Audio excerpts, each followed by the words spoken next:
And so these plants that this Italian scientist comes across were initially used by a man named Nathaniel, who is an Ethiopian man who lived in the capital and fled because of political turmoil in the capital to his aunt's village in the highlands. So this is a little bit about him.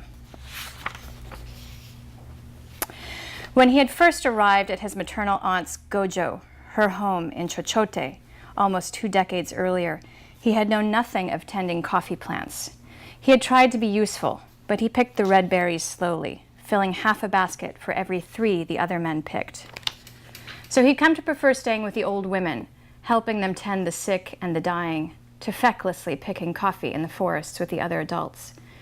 Because of his carefully folded paper certificate from Addis Ababa University, many in the village looked to him for cures, answers to their questions about illness and disease. He knew to counsel good hygiene, boiling water, locating latrines far from the stream, but without his foreign medicines, he had felt helpless in the face of their questions. So he asked the old women for advice, asked what plants they used for different purposes and how they prepared them. Most of the women deferred to his aunt, Darjana, as the most knowledgeable. In the few years he spent with her before she finally succumbed to recurrent malaria, Aunt Darjana taught him to see plants as healers, to observe their effects in the world for clues about how they would act in the body. With an exacting handwriting, he wrote all she taught him in his big reference book, trying to marry her folk wisdom with the methods he had learned at university. In the margins, he drew small pictures, wrote the names and details of plants that served as alternatives to the drugs described in the adjacent text. The plant names he wrote in the jagged angles of Amharic, and the rest in English, the language of science.